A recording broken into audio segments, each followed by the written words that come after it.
بسم اللہ الرحمن الرحیم. ہم تمام انسان زندگی میں بہت سارے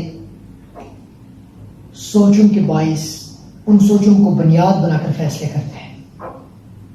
کبھی آپ نے غور کیا ہے کہ آپ جو سوچتے ہیں اس کا کیا فائدہ ہے، اس کا کیا نقصان ہے؟ آپ کو اس بات کی حیرانی ہوگی کہ ایک دلچسپ تحقیق نے اس بات کو ثابت کیا کہ دن میں ایک انسان کو تقریباً 60,000 کے قریب خیالات آتے ہیں.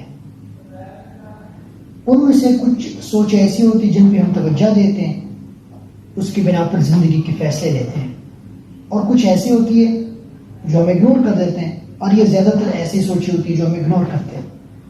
آج میں آپ کو بتانے والا ہوں کہ جب آپ کو کوئی سوچ آئے شعوری طور پر اور آپ اسی سوچ کی بنا پر کوئی فیصلہ لینا چاہیں تو آپ cost and benefit analysis of a thought کریں.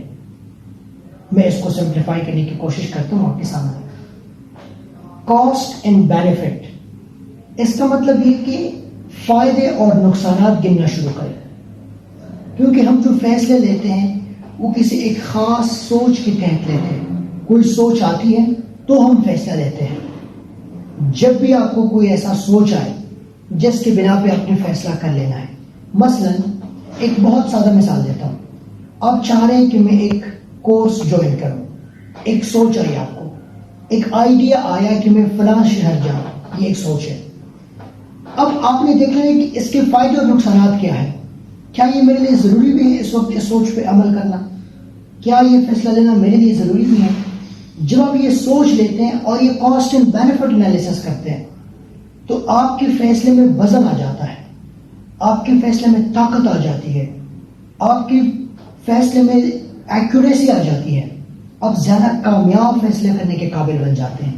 اس کا ایک بہت بڑا فائدہ یہ ہے.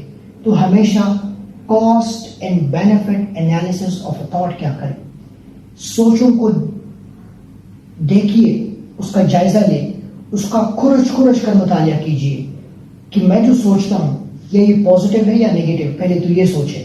اگر پازیٹیو ہے تو ہر پازیٹیو چیز آپ کے لیے نہیں ہوتی. آپ نے اس کو دیکھنا ہوتا ہے کہ کیا میرے لیے امپورٹنٹ ہے بھی کہ نہیں. اگر امپورٹنٹ ہے تو do for it, go for it, do it. اگر نہیں ہے تو پھر اس کو اگنور کیجیے.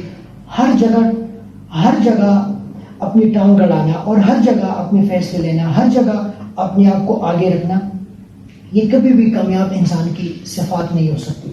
تو اب ہمیشہ کوشش کیجیے کہ سوچوں کو دیکھیے کہ کیا سوچتے ہیں آپ. اگر پازیٹیو سوچتے ہیں پھر یہ دیکھیں کہ کیا اس میں میرے لیے فائدہ ہے بھی کہ نہیں، کیا یہ سوچ ابھی سوچنے کے لیے ہے بھی کہ نہیں. مثلا آپ کا ایگزام ہے سر پہ اور آپ سوچ رہے ہیں فیوچر کی 10 سال پلاننگ ضرور کیجیے، لیکن اس وقت آپ کے لیے جو امپورٹنٹ ہے وہ آپ کا ایگزام ہے. ایگزام پہ توجہ دیجیے.